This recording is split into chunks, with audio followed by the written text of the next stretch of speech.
The following stories are controversial, but appear in real life. Will be cited in the videos for decoding the grand design.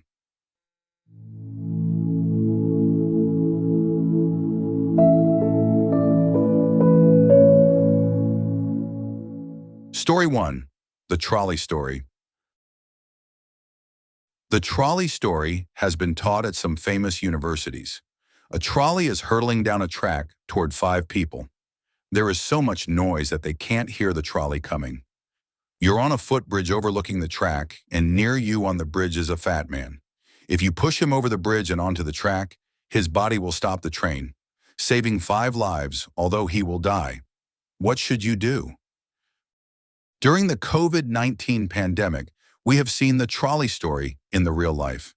COVID-19 vaccination mandates are killing a small number of people to save a large number of people, just like the guy on the bridge pushed the fat guy down to save a few.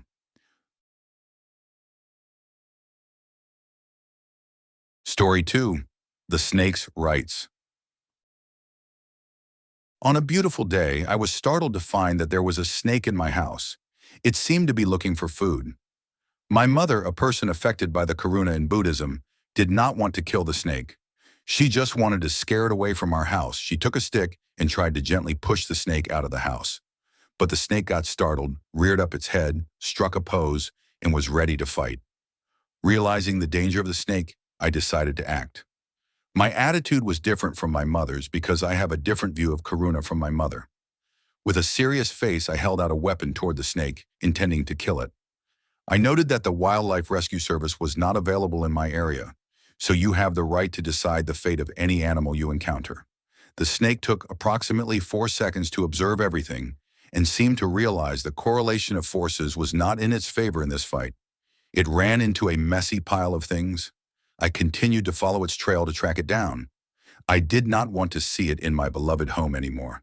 It could accidentally or intentionally kill me or a member of my family. I searched all day but could not find it. It escaped my hunt. It was a clever snake. In the following days, I continued to be on alert, trying to see if it was still in my house, but I never saw it a second time. My mother is a good person, living a good life according to Buddhism. I do not want her to get hurt. The snake also follows its instinct to hunt when it's hungry, but I also follow my instincts to protect myself and my family members. Everyone has the right to live, don't they? Unfortunately, humans and snakes cannot understand each other. Snakes are animals with very low potential, while humans have much higher potential than snakes. My mother never intended to harm the snake, but it couldn't know that. I'm afraid that one day she might accidentally step on it, and that would end in tragedy. Do you think the snake has a right to live in this case? Were my actions ethical? In any case, God has given me superior strength to defeat the snake if the fight comes. Why wouldn't I use that power to protect myself? What about you? What would you do if in my situation? Answering this question is important because it will shape our thinking about a range of controversial social issues.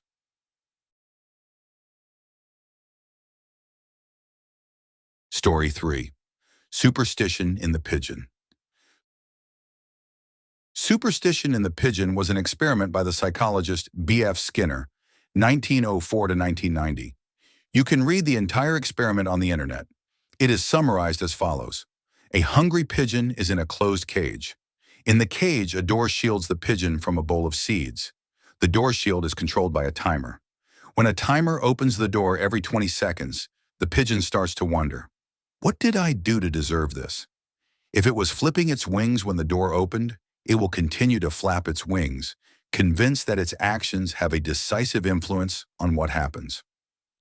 God created a vast universe filled with countless wonders, while humanity has spent most of its existence confined to Earth, enjoying the wonders he created. If B.F. Skinner were God, then the pigeon would be us. Humans fall into superstition every day, from the past to the present. It is the ancient man who sees thunder and lightning and believes the gods are angry because of something he did, so he never does it again.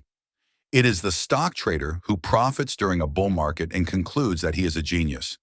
It is the political leader who believes his nation's prosperity comes from devaluing its currency to increase exports.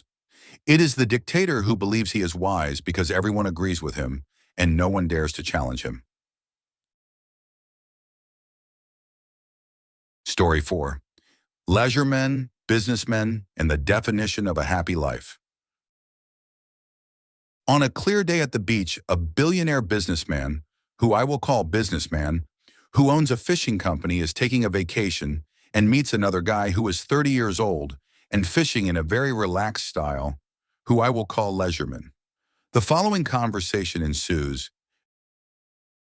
Hey man, looking at the clothes you wear, the fishing rod you are using, and the basket you are holding the fish in, I guess that you are not very rich, right? You have a keen eye. Yes, my family is not quite well off. If you carry on like this, how can you get rich? You should learn my way. Buy a net to fish further out from the coast. You will catch more fish if you do this. If you fish here like this, you will only get enough for your family. Why do I have to do that, sir? You will have more fish to sell in order to buy a small boat. Then, you can go off the coast and catch more fish. And then what will happen, sir? Then you will have a lot of money and you can buy a super-sized fishing boat with modern equipment to search for fish. And then you can catch even more fish. Then what will I do next, sir? I'm sure you will be rich after a period. And then you do not need to work anymore. You can hire someone to work for you. You will become a boss. What will I have if I'm a boss? Have you still not realized? You will become a millionaire. Then you can do whatever you want. You can sit on the beach fishing and resting just like me. What a happy life. So what do you think I'm doing? Have you realized yet? Life is easy. Why do we make it so hard? That's a story worth reflecting on, isn't it? If it were you, would you want to be a leisureman or a businessman? You can find the mindset of the leisureman being played out in real life. One such person is John Yandai. See his speech in the video on YouTube. Life is easy. Why do we make it so hard? If you enjoyed this video, please consider liking and subscribing. Feel free to share your thoughts in the comments below. Thank you for watching.